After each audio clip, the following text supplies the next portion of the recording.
In today's episode, we will talk about teachers' burnout. And in our previous episodes, we talk about how did we become an English teacher. And in these stories, we have seen that we are projecting on some identities, like our ideal identities, ideal selves, or feared selves, or out selves. And all these selves create our current identity. How these identities are present in your story, Betul? In fact, as I mentioned before in the first video, I had a teacher who were very rude, and we always frightened because of him. And I always fear of becoming like him. In my ideal self, I want to be a teacher who is very lovely, creating a how can I say, safe space for my students to share my knowledge. So how did this affected you when you started teaching? My current self is consists of my ideal self, but in practice there was a problem in this situation because when I work with children, with kids, I needed to be authoritative. Sometimes I become like him. I was serious. I have to be like that. Mm-hmm. And your ideal self clashed with your fear self, right? Yeah. How did you feel? I was disappointed, and also it made me realize that everything was not caused by myself or my behaviors and my attitudes. Mm-hmm. So I think education, teaching is a process shaped by the environmental factors. Environmental right? factors. Exactly. This is how it works. Our ideal self is shaped by our environmental factors and results in our current self, right? Yeah. And also our field self has an impact on our current self. But it's not only those, even the news that we are always faced with and our burden on teaching from parents and other factors always puts a pressure on us, and the burnout increases day by day. So have you ever experienced something like that? Exactly. My ideal self is shaped by my teacher, as I talk in the previous video, who is a very energetic person, always brings new activities to the class, and I wanted to be like that. My ideal self was that. But when I started working, I had a really, really intense period where I had to work nearly always, all day, each day, and I couldn't have time to prepare my own activities, and I didn't spend time with the students as I used to. So my ideal self clashed with my current self. So I experienced the burnout as well. So experiencing burnout is the ultimate end. Yeah. Yeah, if we have clashes between our identities, exactly. Also, this has a place in the research. So do you remember who was the originator of this theory?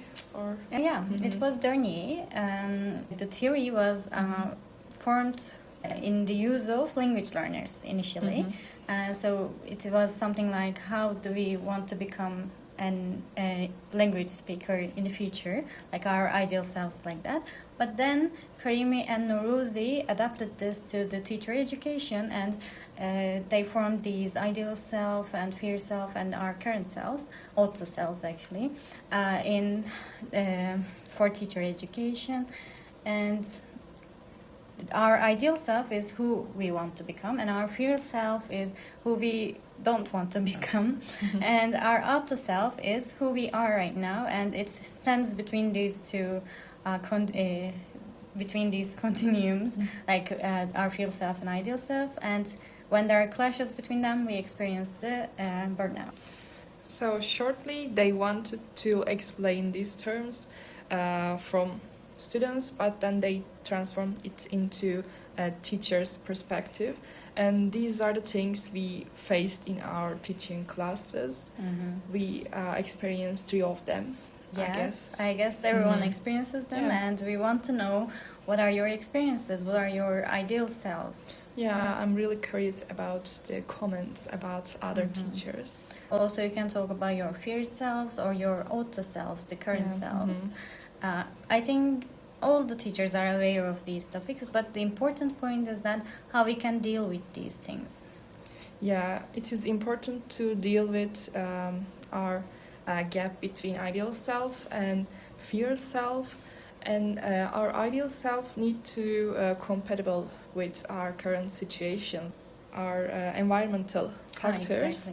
If they do not compatible with, so we need to change our goals or aims to make it more logical and more realistic. Yes, we should also consider the environmental factors. I agree with you.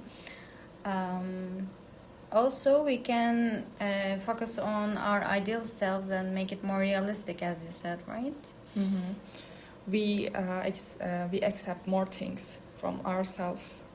Yeah, but we cannot always meet this, and also our field selves has an important effect on our current self, and we should treat it not like a monstrous thing, but instead we can try to mitigate the effects of it on our current self, our out self, and we have to find the middle ground, right? Yeah, we should think like, how can we improve ourselves better? How can we handle these situations?